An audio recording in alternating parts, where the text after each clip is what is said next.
Welcome back to Teen Storytime. My name is Aryn, and I am a librarian with the Hillsboro Public Library. And today we are going to be continuing to read from Alanna by Tamora Pierce, seen here. We are on to Chapter 3 today, so if you've not seen the previous videos with Chapter 1 and Chapter 2, you should probably go back and watch those. They are on our YouTube channel and on our social media. Without further ado, let's go ahead and start in with Chapter 3, which is called Raylan. Alanna had not forgotten Raylan of Malvern, and he had not forgotten her. Usually, they didn't meet, since he was beginning his training as a squire, while Alanna was training as a page. When they did meet, Raylan made it clear they were enemies. He was simply awaiting his chance to get her. On summer afternoons, squires and pages alike ended their lessons with swimming as well as riding. They returned to the palace one such afternoon later than usual. Most of the boys hurried to their rooms to wash up. Alanna was wiping down her pony when she heard a thud. Raylan stood outside Chubby's stall. His saddle and bridle lay on the ground. "Curry my horse and hang these up," he ordered. "I'm going in." Alanna stared at him. "You're joking." Raylan shoved her into Chubby. "I said, do it!" Before she could recover her breath, he was gone. She stared after him, clenching and unclenching her fists. She wanted to kill him. "Are you going to do it?" Alanna looked up, startled. George's man, the hostler Stefan, swung down from the hayloft above. He was a short blond youth with pale eyes and reddish skin. Animals loved him, and he was more comfortable with horses than with people, but he seemed to like Alanna and her friends well enough. It took her a moment to make her voice work. "What?" "Are you going to clean up after yon?" Stefan spat, hitting Chubby's manger squarely. Alanna looked at the saddle and drew a breath. Now that she had to take a stand, she was just as scared as she was angry. "No, I can't. I won't." Stefan shrugged. "I'll have to tell his grace, you know," he reminded her. "It's orders. The lads must look after their own beasts. His grace must know if they don't." Alanna hesitated. Raylan would murder her. But if she knuckled under, Raylan would do this all the time. "Tell," she said gruffly, going back to work on Chubby. "It's not my problem." "Think on it," Stefan advised, worry on his round face. "That Raylan won't like being in trouble with his grace." Alanna looked up from her pony, her eyes flat violet. "That's Raylan's lookout, isn't it?" she asked softly. She finished combing Chubby and left. Stefan shook his head. The lad's got guts, he thought. Not much sense, but guts. By bedtime that night, the word was out. Raylan had to spend his nights for a month working in the stables. Jonathan's friends had trouble hiding their glee. "Serves him right," Francis remarked. They were sitting in Gary's room before lights out. "He just left his tack on the ground. His horse was covered with sweat. That's no way to treat a good horse." "I wonder how he thought he could get away with it," Alex murmured. "He probably tried to make some little guy do it," Raoul said with contempt. "Isn't that his usual?" Alanna had been permitted to join them. Now she turned red and looked down at the lacings on her shoes. Gary saw the blush. "Alan, you were the last one in this afternoon. Do you know anything about this?" Alanna didn't approve of lying, but in a pinch, a lie was sometimes better than the truth. "No." Raoul grinned. "I'd like to see him mess with our Alan. I'd pound him to a pulp." Alanna had become a favorite with Raoul, and he didn't care who knew it. Alanna made a face. "I do my own fighting, thanks." "Raoul just wants an excuse," Jonathan explained. "He likes hitting Raylan." "Raylan didn't make anyone else put his tack away?" Alex wanted to know. "You didn't see anything strange?" Alanna didn't look up. "No, it wasn't strange," she excused her lie mentally. "Raylan does things like this all the time." The servants arrived, sending the boys off to bed. Jonathan returned to his room, frowning thoughtfully. Trouble was brewing between Raylan and the boy Alan, but there didn't seem to be anything he could do to stop it. His punishment didn't keep him from the afternoon rides, so Raylan was with the boys at the swimming hole the next day. The weather was hot and damp. Most of the boys stripped down to their loincloths and leaped into the pool. Alanna sat under a shady tree, looking wistfully at her friends. She would have loved to join them. Raylan planted himself in front of her. "Too good for us, Master Alan. Afraid to get in the same water with us." Alanna looked up. The others were suddenly quiet. "Leave me alone," she snapped. "Leave me alone," he mocked, swinging his hips. "Too good to swim with us, Alan the Snot." "I don't feel like swimming." The others were watching her, wondering if she was a coward. "He'll kill me," she thought. "I'm just a girl, and he'll kill me." Raylan grabbed her arm. "Into the water, Paige," he gritted. "We'll have some fun." Alanna rammed herself into Raylan's stomach. The older boy yelped as he tumbled into the pool, hitting the water with a painful smack. Why, Raylan, cried Raoul, let me help you up. Seizing one of Raylan's flailing arms, the bigger youth yanked Raylan's legs out from under him. Raylan sank to the bottom with Raoul on top of him. He struggled frantically, but Raoul was impossible to budge. When Raylan finally surfaced, he was half blind and 3/4 drowned. He glared at the wickedly grinning Raoul. Malvin, Alanna shouted. She was standing, her fists tight against her sides. I don't like to swim. Don't try to get me into the water again. And don't order me around either. The next time you try, I'll break your face. Do you hear me? Jonathan put a hand on Raylan's shoulder. You heard, Alan, the prince whispered. Don't forget. He shoved Raylan under the water again. Alanna returned to her seat. Raylan wouldn't forget this, but there was no sense in worrying about trouble until it happened. That evening, she was serving Sir Miles when Raylan passed her. Under the nose of serving, he whispered, Part payment, snot, and pinched her viciously. Alanna dropped the plate she was holding, biting back a yell of pain. She cleaned up the mess, blinking away tears of rage, knowing that she would catch it later from Duke Gareth. Everyone slips, Miles told her kindly. Alan, I feel a little tired. Would you be so good as to escort me to my chambers after the king rises? She nodded, puzzled. Miles had been drinking lightly this evening. Unless he was drunk, he never asked her to walk him to his rooms. As she suspected, Miles didn't need assistance. Once at his rooms, however, he stopped her and as she turned to go, A moment, Alan, if you please. Alanna took the seat he pointed to, wondering what he wanted. The knight lit a bunch of candles and put it on the table between her chair and his. He poured himself a glass of brandy, nodding to a bowl of fruit. Help yourself. I'll try not to keep you from your dinner too long. Thank you, sir. Alanna took an orange and began peeling it. Young Raylan is picking on you, isn't he? Alanna froze. I don't know what you mean, sir. Don't be coy, Alan. Sir? Don't hide something we're both aware of. I see much of what goes on here. It's one reason I drink so much, and I see Raylan bullying you when you're alone or with the younger boys. Alanna shrugged. I'm not a crybaby or a telltale. Do you think you'll lose the other boys' respect if you say anything? Prince Jonathan would be the first to take your side. Alanna felt very uncomfortable. I have to handle this myself. Miles shook his head. What are you trying to prove? He asked. She refused to answer. He went on bitterly. I truly love our code of chivalry. We're taught that noblemen must take everything and say nothing. Noblemen must stand alone. Well, we're men, and men aren't born to stand alone. Nobles are, Alanna replied, or they have to. Isn't that the same thing? Miles shook his head. No, it isn't. He sighed. You'll have to fight him in the end. I know, sir. Alan, he's taller and heavier than you. He'll kill you. Alanna put her orange aside. Then I fight him until he lets me alone or until I get big enough to beat him. I can't let him walk all over me, Sir Miles. When you're... She stopped, horrified. She had almost admitted she was a girl. She rushed on. When you're little, like me, you either quit and get picked on all the time or you stick it out. I have to stick it out. Miles made a face. Run along to your supper. She got up to go. Alan? Sir? If you have to hit low. She grinned and bowed. Thanks, Sir Miles. I'll keep that in mind. Trouble came the next day in the stables. Alanna was there grooming Chubby. The others were gone. She was dreaming of the horse she would someday own when she heard the stable door creak. An ugly sneer twisted Raylan's face. I suppose you think our talk yesterday was the last one. Alanna was shaking with nervous energy. No, she said flatly. Raylan swaggered around her, eyeing her stocky form. You're too big for your breeches. You aren't so much when you don't have Raoul or Gary to hide behind, are you? She clenched her fists. I don't hide behind anyone, she retorted. And I don't have to pick on someone littler than me than to prove what a man I am, either. He grabbed her shoulders, shaking her hard. I won't take that from you, dunghill trash. She hit low and hard. Raylan doubled over, clutching his lower belly. She waited, legs braced, fists ready. Take it back, or I'll stuff your mouth with dung, since you like it so much. Mercifully, no one saw her when she returned. Alanna closed her door and bolted it, keeping her head down. Coram had her bath waiting. Mother of darkness, he whispered when he saw her. What happened? She glanced in the mirror. Her uniform was a bloody, dirty mess.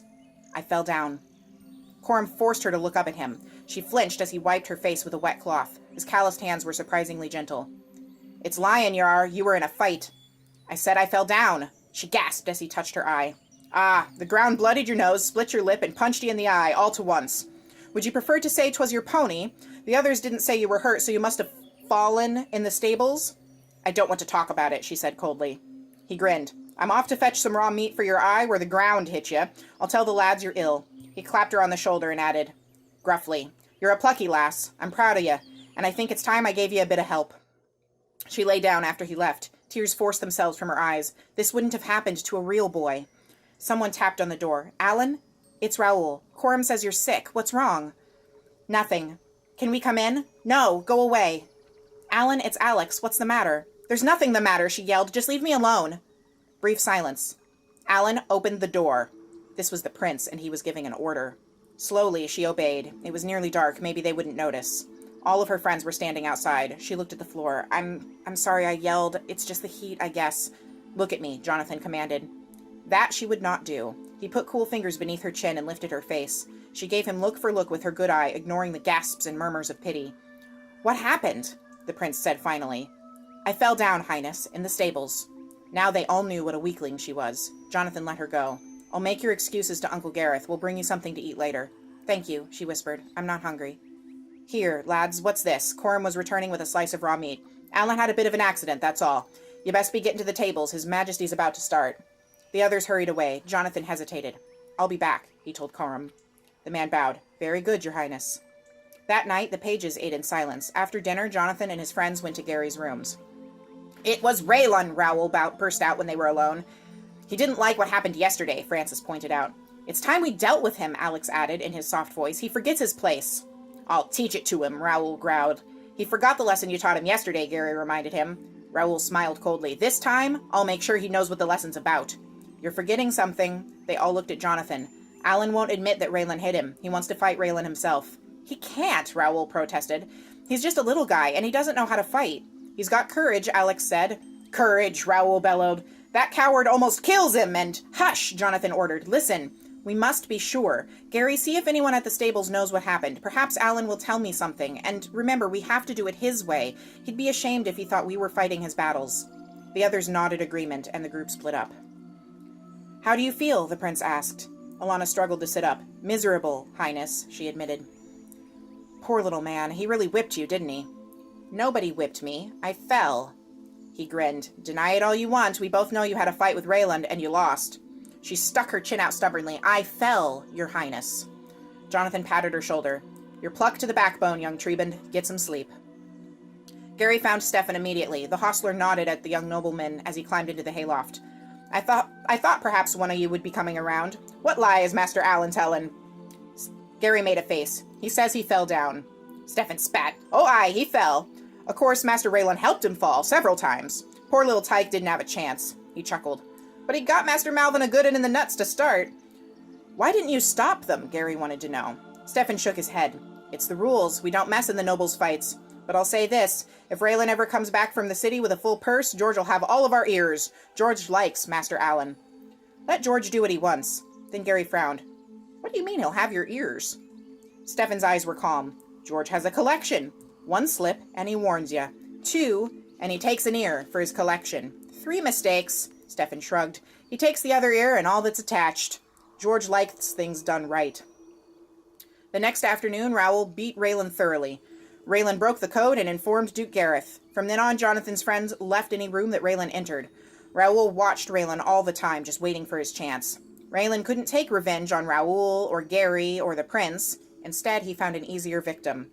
You told your friends, he hissed when he caught Alanna in the library alone one day. He blacked her other eye and split her lip again. 4 days later, he caught her once more. This time, Alanna used a few tricks that Coram had taught her. She bloodied Raylan's nose. Raylan broke her arm. Each talk she had with Duke Gareth was worse than the last one. Once again, she faced him, this time with her arm in a sling. I fell down, your grace, she said, her face straight. Mithros, boy, can't you think of a better excuse? She scuffed a foot. This one works so well, sir. It has tradition behind it. Gareth scowled at her. It certainly does. I've heard it from every page who's been fighting that I ever trained, with a few exceptions. Well, sir, you don't believe me, and I know you don't believe me, but pride is satisfied all around, your grace. The Duke had to hide a smile. You are pert, Alan of Trebund. An extra hour of mathematics for you for the next 5 weeks. You may go. Alanna was opening the door when he added, I wish you would thrash him. He deserves it.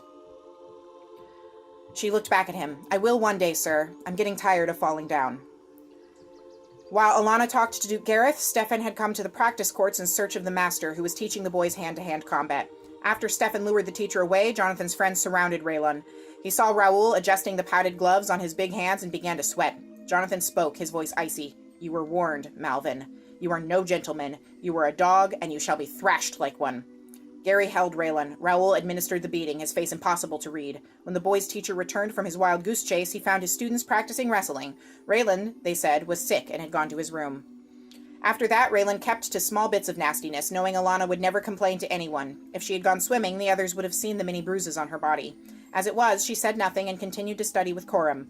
She lived with Raylan's tormenting and spent her free time wrestling and boxing. She fell asleep the moment she rolled into bed, only to rise at dawn to practice some more. She was determined to beat Raylan. It would mean she had finally earned her place among the boys. It would mean that she could do anything larger and stronger males could. Her splintered arm turned into an advantage. Normally, she was right-handed. Now, Alanna had to depend on her left hand for everything, and her left hand was the one that she learned to really fight with. She quickly saw that she could be twice as effective using both hands, and worked as hard as she could to develop her skill. In mid-October, the palace healers removed the splint. If they were surprised that her arm had healed so quickly, they said nothing. Impatient to get Raylan, Alanna had used her gift to help mend her broken arm. In bed, the night the splint was taken off, she waited to hear Coram's snores before getting up. Quickly, she put on dark clothes and picked up her boots. She crept through Coram's room, trying not to make a sound. When she got to the door, Coram sighed. "Now what are you up to?" Alanna froze. "Go back to sleep."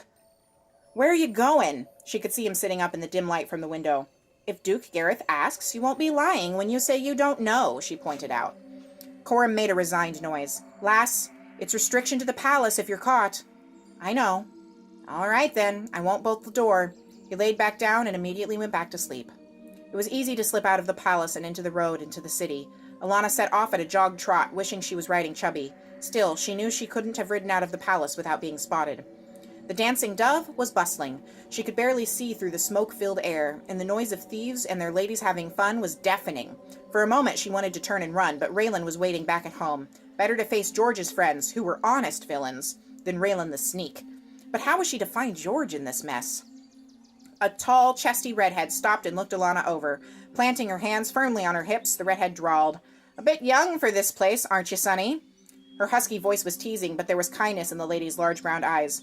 "I'm looking for George," Alanna replied. "He said I could find him here." The woman made a face. "He did? That sounds like him, telling a bit of a boy to come to this place at night." "I don't think he expected me to come at night," Alanna said, always fair. "Humph. Wait," the woman ordered. She vanished into the crowded room, to return within minutes. "Come on, then, and have an eye to your purse." "I didn't bring one," Alanna yelled above the din as she followed the redhead. "Here you be." The woman shoved Alanna into a clear space before the fire. A table had been set beside the hearth, and George sat at its head. Gathered around him were men and women who eyed Alanna curiously. George had an odd expression in his eyes as he looked her over. Finally, he spoke. "Alan, this is Rispa, the queen of the ladies who follow the rogue. Alan's a friend of mine, from the country." Rispa gave a crooked grin. "I'm sure he is," raising her voice. She called, "Solemn, you old dotard, bring lemonade for the boy. Can't you see he's parched?" She looked at Alanna. "Unless you want something stronger, youngling?" Alanna turned bright red. "No, thank you." Rispa went back to her friends. Alanna remained standing. Why was George looking at her so strangely? At last the man said, "I hear you're having trouble with the Malvin." "That's one way of putting it," she agreed. I shouldn't have come, she thought. Solemn appeared with a tankard of lemonade. "Welcome back, Master Alan," he smiled. "I see your arm be healed." "Good as new, thanks, Solemn." She accepted the tankard and looked at George. "May I?" "Yes, of course. Sit down." Alanna clenched one hand behind her back. Here came the hard part. Actually, can we go talk alone?" She drew a deep breath. Asking for things was not easy. I need a favor." George stood, grim-faced. "We'll go to my chambers." He put an arm around her shoulders and added, "Solemn, we're not to be disturbed." The innkeeper nodded. "As you say, Majesty." George climbed a narrow staircase leading upstairs, Alanna following. "They call you Majesty?" she asked, shocked. "Why not? I'm king here. More king than the man who sits atop the big hill. My people wouldn't give him a word in passing, but they follow my slightest wish." "I suppose," she said doubtfully. George unlocked a sturdy door. "You're careless, young Alan, but you're polite." He inspected each corner of his 2 rooms before waving her inside. "Sit." He lit a bunch of candles from the torch in the hall before closing the door. Alanna looked around at the plain wood furniture, noting how neat and clean the room was. She also noted that the candlestick George placed on the table was silver, while the frame on the mirror hanging on his bedroom door was wrought gold. The thief settled his length into one of the chairs by the table, while Alanna took another. "Why am I careless?" she wanted to know. "I made sure no one saw me leave the palace." The funny look was still in George's eyes. "Humph." He did not sound convinced. "A favor, you say? What's it to be? A throat cutting? Some of my bully boys taking Raylan into an alley for a chat?" Alanna stood, shoving her chair from the table so hard that it fell over. "If that's what you think I want, I'm off," she snapped. I thought," she bit a trembling lip. How could he think she would make such a disgraceful request? "Easy, lad, here." George picked up the chair and pressed her back into it. "I misjudged you. Forgive me. I've known many nobles who take advantage. How was I to know you aren't one of them?" Alanna frowned, puzzled. "What do you mean, nobles who take advantage?" George sighed and sat down. "I've known nobles who thought I should be grateful for their friendship, grateful enough to do them all sorts of favors. They wanted a kept thief, not a friend. I thought that at first that was what you came for. Now I see that you're here as a friend, asking a friend's help. If it isn't a beating for Raylan you want, it's a beating he needs." "That is what I want," she said grimly, "but I want to be the one to beat him." "Better and better. Why come to me, then?" She stared at her hands. "Coram's been teaching me boxing and wrestling, but Raylan already knows those things. He's a squire. I hoped you might know some hand fighting that they don't teach us at the palace." George thought about this. "Haven't they a Shang master up there? The Shangs know more tricks than anyone can hope to learn, unless you started as young as they do." Alanna shook her head. "The last Shang master left a few days before I arrived. Sir Miles said they don't like to settle down." George nodded. "He's right. They wander from the day they leave Shang to the day they die. Peculiar folk, Shang warriors." "So," he leaned back, watching her, "why do you think I can teach you better than a man who cut his eye teeth on a sword?" "But that's it. Coram's a swordsman. I bet you win your fights bare-handed or with a knife." George grinned. "You're right at that." He stood, removing his vest and boots. "Take off your cloak, then, and the shoes. Your first lesson starts now." For weeks, Alanna worked with Coram and George. She began to surprise her masters with her ability to keep going when bigger boys were exhausted. Alanna's silence bothered Raylan, but he never realized what she planned for him. He continued to pester her when he got the chance, and when a chance didn't turn up, he made his opportunities. Alanna said nothing. She knew the older boys suspected that the feud was still going on, but this was her fight. She would show everyone, including that part of her that was always wondering, that she was as good as any boy in the palace. Shortly before the Midwinter Festival, in December, Alanna was relaxing with George after a lesson. The thief pushed a tankard of ale at her. "Drink up," he ordered. "Are you waiting until you're a man grown before you give Malvin what's coming to him?"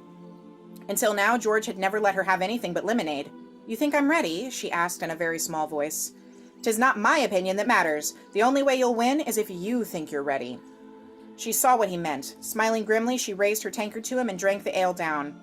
The next day, all the boys were exercising in the indoor practice courts. Alanna watched Raylan all afternoon as she waited for her chance. She was scared. Her face felt hot. Her hands shook. If she failed, she would leave court. She couldn't be a knight if Raylan continued to beat on her. And today was her day. She had never felt so strong and so prepared. The teachers left. Raylan was in a corner, punching a straw dummy. Alanna drew a deep breath and walked out into the center of the floor. She announced clearly, "Raylan of Malvin has beggars and thieves for ancestors." "Excuse me, George," she added silently. "He's the son of a lizard and a demon. He has all the honor of a weasel. He can't even fight in the open like a man and a noble. He picks his fights in back halls so that no one can see him cheat." The boys were open-mouthed with surprise. Suddenly Gary beat on Jonathan's shoulder, grinning savagely. "I knew it," he whispered. "I knew he'd do it." Raylan was staring at Alanna, gasping for words. "What did you say?" he finally squeaked. "Liar, sneak, coward, bully." She threw the words at him. "You disgrace your name. Do you want me to write it down for you? Oh, I forgot. You can't read." "Shut up!" Raylan screamed, his eyes bulging. "You pig! You wouldn't be so brave if your friends weren't here to do your fighting." "I fight my own battles," she snapped. "I want satisfaction for all I've taken from you. They're my witnesses." Raylan looked at the others. "They won't step in, no matter what?" he asked slyly. "They won't. I swear on my honor as a gentleman. You'd better swear by something else, though. You don't have any honor." She slapped him with all her strength and ducked. Raylan swung at her, missed, and Alanna came up under his swing to ram into his chest. He yelped and grabbed her hair. She punched him twice in the stomach hard, ignoring the pain as some hair came out of her scalp. Raylan seized her throat, choking her. She shoved her thumb into his eye, stamping hard on one of his feet at the same time. Raylan screamed in pain, backing away. They circled each other carefully. Now Raylan knew that something had changed since the last time they had fought. He was sweating heavily as he charged. Alanna lunged forward, thrusting her hip between Raylan's legs. He stumbled. She helped him fall by throwing him over her hip.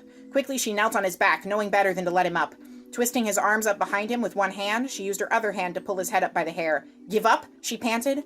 Raylan gasped and nodded. She stood up, and he leapt at her, landing a wild punch on her cheek. Thanks to the dishonorable George, Alanna was ready for this.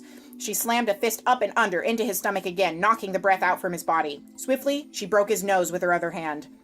Raylan collapsed, crying like a small child. Alanna stood back, heaving as she fought for breath. She wiped sweat from her eyes. Never touch me again. If you do, I swear by Mithros and the goddess, I'll kill you. Raylan lay there, still crying. Alanna turned to her friends. Let's go wash. Raylan called out, Alan of Trebend! Alanna turned back to look. Her enemy was on his feet. He was a bloody mess with crazy eyes. I'll make you pay for this, he screamed. Just wait, I'll make you sorry. Raoul clapped Alanna on the shoulder.